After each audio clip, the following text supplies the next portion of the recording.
बोलो माता रानी की जय। अथ दिव्य कवचम।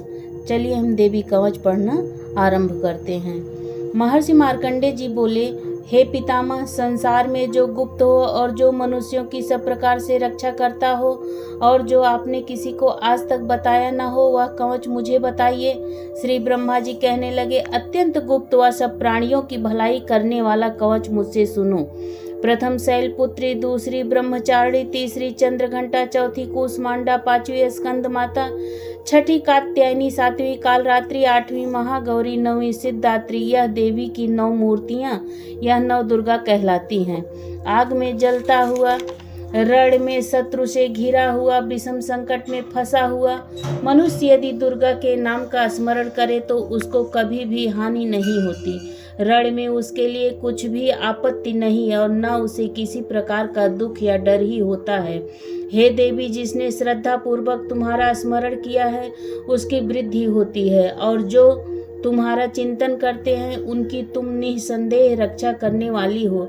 चामुंडा प्रेत पर, बराही भैंसे पर, रौद्री हाथी पर, वैष्णवी गरुड़ पर अपना आसन जमाती हैं। माहेश्वरी बैल पर, कौमारी मोर पर और हाथ में कमल लिए हुए विष्णु प्रिया लक्ष्मी जी कमल के आसन पर विराजती हैं। बैल पर बैठी हुई ईश्वरी देवी ने श्वेत रूप धारण कर रखा है और सब प्रकार के आभूषणों से विभूषित ब्राह्मी देवी हंस पर बैठती हैं और इस प्रकार यह सब देवियां सब प्रकार के योगों से युक्त और अनेक प्रकार के रत्न धारण किए हुए हैं। भक्तों की रक्षा के लिए संपूर्ण देवियां रथ में बैठी तथा क्रोध में भरी हुई दिखाई देती हैं तथा चक्र, गदा, शक्ति, हल और मूसल, खेटक और तोमर, परशु तथा पास, भाला और त्रिशूल एवं उत्तम सारंग आदि शस्त्रों को दैत्यों के नाश के लिए और भक्तों की रक्षा करने के लिए और देवताओं के कल्याण के लिए धारण किए हैं। हे महारौद्रे, अत्यंत घोर पराक्रम, महान बल और महान उत्साह वाली देवी, तुमको मैं नमस्कार करता हूँ। हे देवी, तुम्हारा दर्शन दुर्लभ है तथा आप शत्रुओं के भय को बढ़ाने वाली हैं। हे जगदम्बिके, मेरी रक्षा करो। पूर्व दिशा में ऐन्द्री मेरी रक्षा करें, अग्निकोण में अग्निशक्ति, दक्षिण में बराही देवी, नैऋत्य कोण में खड्गधारिणी देवी मेरी रक्षा करें। वारुणी, पश्चिम दिशा में वायुकोण में मृगवाहिनी, उत्तर में कौमारी और ईशान में शूलधारिणी देवी मेरी और मेरे पति की रक्षा करें। ब्राह्मणी ऊपर की ओर से मेरी रक्षा करें और वैष्णवी नीचे की ओर से मेरे पति की रक्षा करें और इसी प्रकार 100 पर बैठी चामुंडा देवी 10 दिशाओं में मेरे पति की और मेरे बच्चों की रक्षा करें। जय देवी आगे, विजया पीछे की ओर, अजिता बाईं ओर, अपराजिता दाहिनी ओर मेरी और मेरे पति की, मेरे बच्चों की रक्षा करें। उद्योतनी देवी शिखा की रक्षा करें तथा उमा सिर में स्थित होकर मेरे और मेरे परिवार की रक्षा करें। इसी प्रकार मस्तक में मालाधारी देवी रक्षा करें और यशस्विनी देवी मेरी भौहों का संरक्षण करें। भौहों के मध्य भाग में त्रिनेत्रा नथुनों की यम घंटा देवी रक्षा करें। नेत्रों के मध्य में शंखिनी देवी और द्वारवासिनी देवी कानों की रक्षा करें। कपोलों की कालिका देवी और कानों के मूल भाग की भगवती साकरी रक्षा करें। सुगंधा नासिका में और चर्चिका ऊपर के होठ में, अमृत कला नीचे के होठ की, सरस्वती देवी जीभ की रक्षा करें। कौमारी देवी दांतों की और चंडिका कंठ प्रदेश की रक्षा करें। चित्रघंटा गले की घंटी की और महामाया तालु की रक्षा करें। कामाक्षी ठोडी की, सर्वमंगला बाड़ी की रक्षा करें। भद्रकाली गर्दन की और धनुर्धरी पीठ के मेरुदंड की रक्षा करें। कंठ के बराही भाग की नीलग्रीवा और कंठ की नली की नलकुबरी रक्षा करें। दोनों कंधों की खड्गनी और वज्रधारिणी मेरी दोनों बाहों की रक्षा करें। दंडनी दोनों हाथों की और अंबिका देवी समस्त अंगुलियों की रक्षा करें। शूलेश्वरी देवी संपूर्ण नखों की, कुलेश्वरी देवी मेरी कुच्च की रक्षा करें। महादेवी दोनों स्तनों की, शोक विनाशनी मन की रक्षा करें। ललिता देवी हृदय की, शूलधारिणी उदर की रक्षा करें। कामिनी देवी नाभि की, गुहेश्वरी गुह्य स्थान की, पूतना और कामिका लिंग की और महिषवाहिनी गुदा की रक्षा करें। संपूर्ण इच्छाओं को पूर्ण करने वाली महाबला देवी दोनों जंघाओं की, रक्षा करें। विंध्यवासिनी दोनों घुटनों की और तेजसी देवी दोनों पांवों के पृष्ठ भाग की, श्रीधरी पांव की, अंगुलियों की, स्थलवासिनी तलुओं की, दंष्टता करालिनी देवी नखों की, ऊर्ध्व केसनी केसों की, बागेश्वरी बाड़ी की रक्षा करें। रोमावलियों के छिद्रों की, कौबेरी और त्वचा की बागेश्वरी देवी रक्षा करें। पार्वती देवी रक्त, मज्जा, वसा, मांस, हड्डी की रक्षा करें। काल रात्रि आतों की रक्षा करें। मुकुटेश्वरी देवी पित्त की, पद्मावती कमल कोश की, चूड़ामणि कफ की रक्षा करें। ज्वालामुखी नसों के जल की रक्षा करें। अभेद्या देवी शरीर के सब जोड़ों की रक्षा करें। ब्रह्माणी मेरे वीर की, छतेश्वरी छाया की और धर्मधारिणी मेरे अहंकार, मन तथा बुद्धि की रक्षा करे। प्राण अपान समान उदान और बयान की वज्रहस्ता देवी रक्षा करे। कल्याण शोभना मेरे प्राण की रक्षा करें। रस रूप गंध शब्द और स्पर्श इन विषयों का अनुभव करते समय योगिनी देवी मेरी रक्षा करे तथा मेरे सत्वगुण रजोगुण तमोगुण की रक्षा नारायणी देवी करे। आयु की रक्षा बराही देवी करे। वैष्णवी धर्म की तथा चक्रिणी देवी मेरे यश कीर्ति लक्ष्मी धन विद्या की रक्षा करें। इंद्राणी मेरे शरीर की रक्षा करें और हे चंडिके आप मेरे पशुओं की रक्षा करिए। महालक्ष्मी मेरे पुत्रों की रक्षा करें और भैरवी मेरे पति की रक्षा करें। मेरे पथ की सुपथा तथा मार्ग की क्षमा करी देवी रक्षा करें। राजा के दरबार में महालक्ष्मी तथा सब ओर व्याप्त रहने वाली विजया देवी चारों ओर से मेरी रक्षा करें। जो स्थान रक्षा से रहित हो और कवच में रह गया हो उसको पापों का नाश करने वाली जयंती देवी रक्षा करे। अपना शुभ चाहने वाले मनुष्य को बिना कवच के एक पग भी कहीं नहीं जाना चाहिए, क्योंकि कवच रखने वाला मनुष्य जहाँ जहाँ भी जाता है वहाँ वहाँ उसे अवश्य ही धन लाभ होता है तथा विजय प्राप्त करता है। वह जिस अभीष्ट वस्तु की इच्छा करता है वह उसको इस कवच के प्रभाव से अवश्य मिलती है और वह इसी संसार में महा ऐश्वर्य को प्राप्त होता है। कवचधारी मनुष्य निर्भय होता है और वह तीनों लोकों में माननीय होता है। देवी का यह कवच देवताओं के लिए भी कठिन है।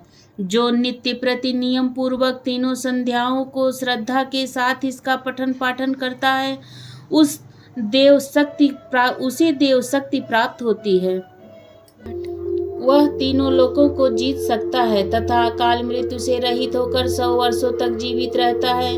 उसकी तुला, चर्म रोग, विस्फोटक आदि समस्त व्याधियां समूल नष्ट हो जाती हैं और अस्थावर, जंगम तथा कृत्रिम विष दूर होकर उनका कोई असर नहीं होता है तथा समस्त अभिचारक प्रयोग और इस तरह के जितने यंत्र मंत्र तंत्र इत्यादि होते हैं सब कवच के हृदय में धारण कर लेने पर नष्ट हो जाते हैं। इसके अतिरिक्त पृथ्वी पर विचरने वाले भूचर, नभचर, जलचर प्राणी, उपदेश मात्र से सिद्ध होने वाले निम्न कोटि के देवता, जन्म के साथ प्रकट होने वाले देवता, कुल देवता, कंठमाला आदि, डाकनी शाकनी, अंतरिक्ष में विचरने वाली अत्यंत बलवती भयानक डाकनियां, गृह, भूत, यक्ष, गंधर्व, राक्षस, ब्रह्म राक्षस, बैताल, कूष्मांड और भैरव आदि अनिष्ट कारक देवता भी उस मनुष्य को जिसने कि अपने हृदय में यह कवच धारण किया हुआ है देखते ही भाग जाते हैं। इस कवच के धारण करने से मान और तेज बढ़ता है।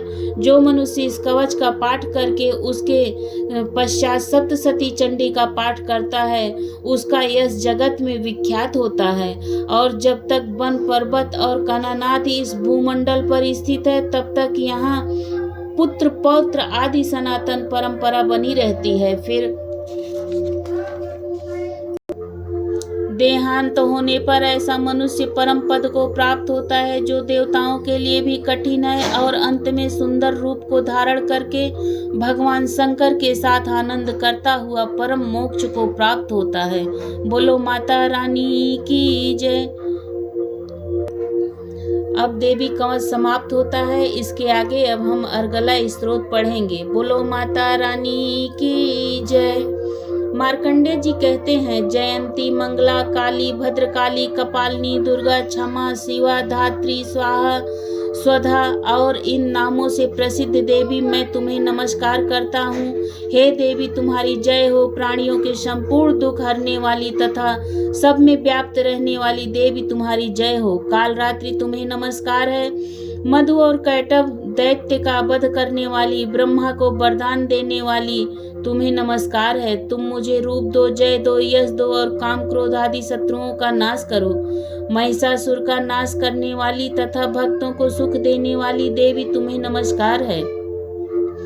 तुम मुझे सुंदर स्वरूप दो, विजय दो, यश दो और मेरे शत्रुओं को नष्ट करो। हे रक्त बीज का वध करने वाली, हे चंड मुंड को नाश करने वाली, तुम मुझे रूप दो, जय दो और यश दो, मेरे काम क्रोध आदि शत्रुओं को नष्ट करो। हे निशुंभ और शुंभ का वध करने वाली, धूम्राक्ष राक्षस का मर्दन करने वाली देवी, मुझको रूप दो, जय दो, यश दो और मेरे शत्रुओं का नाश करो। हे पूजित युगल चरण वाली देवी, हे संपूर्ण सौभाग्य प्रदान करने वाली देवी, तुम मुझे रूप दो, जय दो, यश दो और काम क्रोध आदि शत्रुओं का नाश करो। हे देवी तुम्हारे रूप और चरित्र अमित हैं, तुम सब शत्रुओं का नाश करने वाली हो। तुम मुझे रूप दो, जय दो, यश दो और काम क्रोध आदि शत्रुओं का नाश करो।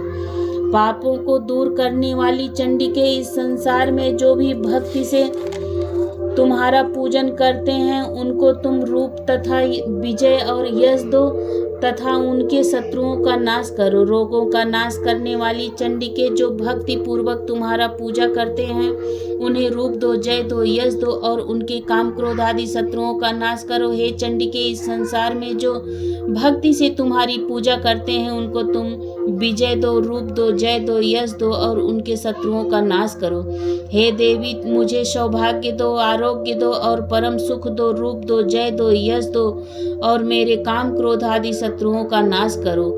हे देवी जो मुझसे बैर रखते हैं उनका नाश करो और मुझे अधिक बल प्रदान कर रूप, जय, यश दो और मेरे शत्रुओं का संहार करो। हे देवी मेरा कल्याण करो और मुझे उत्तम संपत्ति प्रदान करो। रूप दो, जय दो, यश दो और काम क्रोध आदि शत्रुओं का नाश करो। हे देवता तथा राक्षसों के मुकुट रत्नों से स्पर्श किए हुए चरणों वाली देवी, हे अंबिके मुझे स्वरूप दो, विजय दो तथा यश दो और मेरे शत्रुओं का नाश करो। और हे देवी अपने भक्तों को विद्वान, कीर्तिवान और लक्ष्मीवान बनाओ और उन्हें रूप दो, जय दो, यश दो और उनके शत्रुओं का नाश करो। हे प्रचंड दैत्यों के अभिमान का नाश करने वाली चंडिके मुझे शरणागत को रूप दो, जय दो, यश दो और मेरे शत्रुओं का नाश करो। हे चार भुजाओं वाली देवी, हे ब्रह्मा द्वारा प्रशंसित परमेश्वर मुझे रूप दो, जय दो, यश दो और मेरे काम क्रोध आदि शत्रुओं को नष्ट करो। निरंतर भक्ति से भगवान विष्णु से सदा स्तुति की हुई हे अंबिके मुझे रूप दो, जय दो, यश दो और काम क्रोध आदि शत्रुओं को नष्ट करो। हिमालय कन्या पार्वती के भगवान शंकर से स्तुति की हुई हे परमेश्वरी मुझे रूप दो, जय दो, यश दो और मेरे शत्रुओं का नाश करो। इंद्राणी के पति इंद्र के द्वारा सद्भाव से पूजित होने वाली परमेश्वरी मुझे रूप दो, जय दो, यश दो और काम क्रोध आदि शत्रुओं को नष्ट करो। प्रचंड भूदंड से दैत्यों के घमंड को नष्ट करने वाली मुझे रूप दो, जय दो, यश दो और मेरे शत्रुओं का नाश करो। हे देवी तुम अपने भक्तों को सदा असीम आनंद देती हो। मुझे रूप दो, जय दो, यश दो और मेरे काम क्रोध आदि शत्रुओं को नष्ट करो। हे देवी मेरी इच्छा से चलने वाली सुंदर स्त्री मुझे प्रदान करो जो कि संसार सागर से तारने वाली तथा उत्तम कुल में उत्पन्न हुई हो। जो मनुष्य पहले इस स्त्रोत का पाठ करता है और फिर सप्तसती रूपी महास्त्रोत का पाठ करता है और वह सप्तसती संख्या के समान श्रेष्ठ फल को प्राप्त होता है और उसके साथ ही उसे प्रचुर धन प्राप्त होता है। बोलो माता रानी की जय। इस तरह से अर्गला स्तोत्र समाप्त होता है। कीलक स्तोत्र। अब हम कीलक की महिमा बताएंगे। महर्षि श्री मार्कंडेय जी बोले, निर्मल ज्ञान रूपी शरीर धारण करने वाले, देवत्रयी रूप, दिव्य 3 नेत्र वाले, जो कल्याण प्राप्ति के हेतु हैं तथा अपने मस्तक पर अर्धचंद्र धारण करने वाले हैं, उन भगवान शंकर को नमस्कार है। जो मनुष्य इन कीलक मंत्रों को जानता है वही पुरुष कल्याण को प्राप्त करता है। जो अन्य मंत्रों को जप कर केवल सप्तशती स्त्रोत से ही देवी की स्तुति करता है, उसको इससे ही देवी की सिद्धि हो जाती है। उसे अपने कार्य की सिद्धि के लिए दूसरे की साधना करने की आवश्यकता नहीं रहती। बिना जप के ही उसे उनके उच्चाटन आदि सब काम सिद्ध हो जाते हैं। लोगों के मन में शंका थी कि केवल सप्तशती की उपासना से अथवा सप्तशती को छोड़कर अन्य मंत्रों की उपासना से भी समान रूप से सब कार्य सिद्ध हो जाते हैं, तब इनमें कौन सा श्रेष्ठ साधन है। लोगों की इस शंका को ध्यान में रखकर भगवान शंकर ने अपने पास आए हुए जिज्ञासुओं को समझाया कि यह सप्तशती नामक संपूर्ण स्त्रोत ही कल्याण को देने वाला है। इसके पश्चात भगवान शंकर ने चंडिका के सप्तशती नामक स्त्रोत को गुप्त कर दिया। अतः मनुष्य इसको बड़े पुण्य से प्राप्त करता है। जो मनुष्य कृष्ण पक्ष की 14 अथवा अष्टमी को एकाग्र चित्त होकर देवी को अपना सर्वस्व समर्पित कर देता है और फिर उसे प्रसाद रूप में ग्रहण करता है, उस पर दुर्गा देवी प्रसन्न होती हैं, अन्यथा नहीं होती। इस प्रकार सिद्धि के प्रतिबंधक रूप कीलक के द्वारा भगवान शंकर ने इस स्त्रोत को कीलित कर रखा है। जो पुरुष इस सप्तशती को निष्कीलन करके नित्य पाठ करता है वह सिद्ध हो जाता है, वही देवों का पार्षद होता है और वह गंधर्व होता है। सर्वत्र विचरते रहने पर भी उस मनुष्य को इस संसार में कहीं कोई डर नहीं होता है। वह आप मृत्यु के बस में नहीं पड़ता और मरकर मोक्ष की प्राप्ति हो जाती है। किंतु इस कीलक की विधि को जानकर ही सप्तशती का पाठ करना चाहिए। जो ऐसा नहीं करता वह नष्ट हो जाता है। कीलन और निष्कीलन संबंधी जानकारी के पश्चात ही यह स्त्रोत निर्दोष होता है और विद्वान पुरुष इस निर्दोष स्त्रोत का ही पाठ आरंभ करते हैं। स्त्रियों में जो कुछ भी सौभाग्य दिखाई देता है वह सब इस पाठ की ही कृपा है। इसलिए इस कल्याणकारी स्त्रोत का पाठ सदा करना चाहिए। इस स्त्रोत का पाठ सहने करने से भी स्वल्प फल की प्राप्ति होती है, इसलिए उच्च स्वर से ही इसका पाठ आरंभ करना चाहिए। जिस देवी के प्रसाद से ऐश्वर्य, सौभाग्य, आरोग्य, संपत्ति, शत्रुनाश तथा परम मोक्ष की प्राप्ति होती है, उस देवी की स्तुति मनुष्य को अवश्य करनी चाहिए। बोलो माता रानी की जय। इस तरह से अब कीलक स्त्रोत समाप्त हुआ। आगे हम चौथा अध्याय पढ़ेंगे। बोलो माता रानी की जय।